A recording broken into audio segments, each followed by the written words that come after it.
afternoon and welcome to Inside the Lieutenant Colonel's Studio. I'm your host, Bree Young, and today we'll be going into the life of Lieutenant Colonel Kontny. We all know him from his work inside the battle lab, but what do we really know about his personal life, besides all the obscure stories we've heard throughout the office? Well, we're here today to get to the bottom of those stories and let you know the real truth. But first, we're going to start with this donut obsession. We've all talked about it, we've all noticed it. We all haven't been the buddy to really do anything about it, but how severe is this obsession with donuts? I'm going to take it to our field reporter who has uncovered this startling video clip. Over to you, Bob. There's donuts in the kitchen and there's donuts in my bed. There's donuts in the living room, there's donuts in my head. I had a dancing donut and he danced into my mouth. A time step for the Yankees and a shuffle in the South. There's donuts in all colors, there's donuts every size. The donuts are delicious, I cannot tell a lie. My dancing little donut appeared at Sunday brunch. He did the funky monkey and my grandma lost her lunch. My friends all like the story, they smile and they laugh. We like to pretend donuts can be fed to a giraffe. But after we all play and make a lot of silly noise, we munch a bunch of donuts as we play with all our toys. Chocolate glazed or raspberry, vanilla sprinkled too. Some donuts are circles and others they are blue. But one thing we agree on when we stare up at the stars. And we're back. The next item we have is one that I just find shocking and appalling. Many of us have heard about a certain website that hosts photos of Colonel Kontny's two beloved dogs. I was curious about it because I am a dog lover myself, so I went to check out the website. I had to have special permissions to even log in. It was atrocious, and instead of trying to explain to you what I saw, I'm just going to have to show you the login screen myself.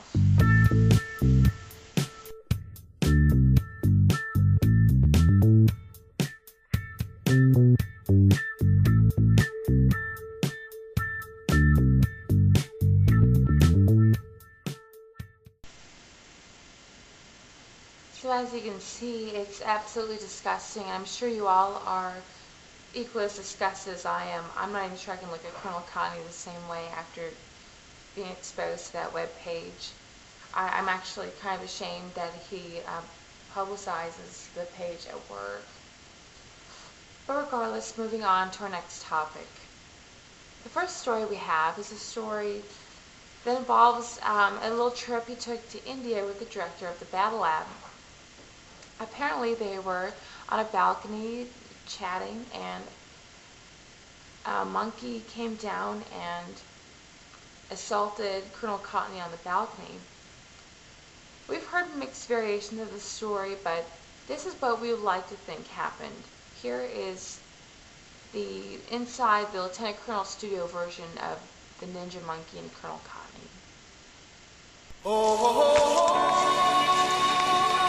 Damn, monkeys! Hi!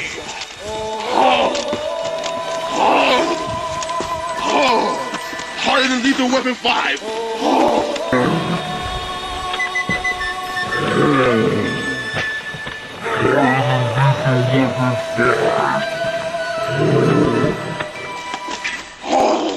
Everybody was kung fu fighting.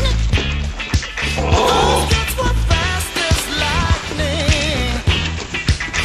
In fact, it was a little bit frightening, but they fought with expert timing. They were funky Chinamen from funky Chinatown. They were chopping them up, they were chopping them down. It's an ancient Chinese art, and everybody knew their part. From a fainting to a And that's obviously what must have happened. The next story we have here involves Colonel Kontny and his baby. The version that was told was that he was holding his child and he saw a snake that obviously the kids wanted, so he set the child down to retrieve the snake. His son tells a different story, a story of tragedy and heartbreak, where he threw that baby to get that snake. Here's what really happened.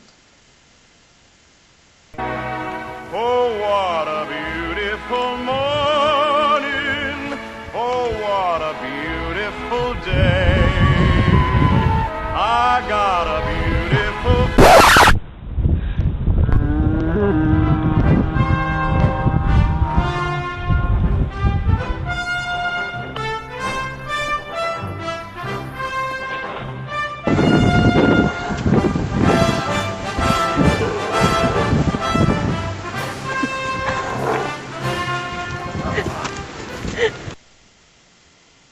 Next, we're going to tell you a story about a coyote. As we all know, Colonel Kontny is an avid hunter.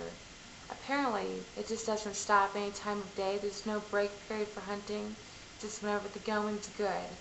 So he was on his way home from a long, hard day trying to fix his computer in the battle lab when he spotted a coyote on the side of the road. Apparently, something happened and he decided that the coyote must be eliminated immediately. So he pulled over and grabbed his shotgun and decided to shoot the coyote. When he went to go retrieve his freshly killed coyote and he swung it over his shoulder,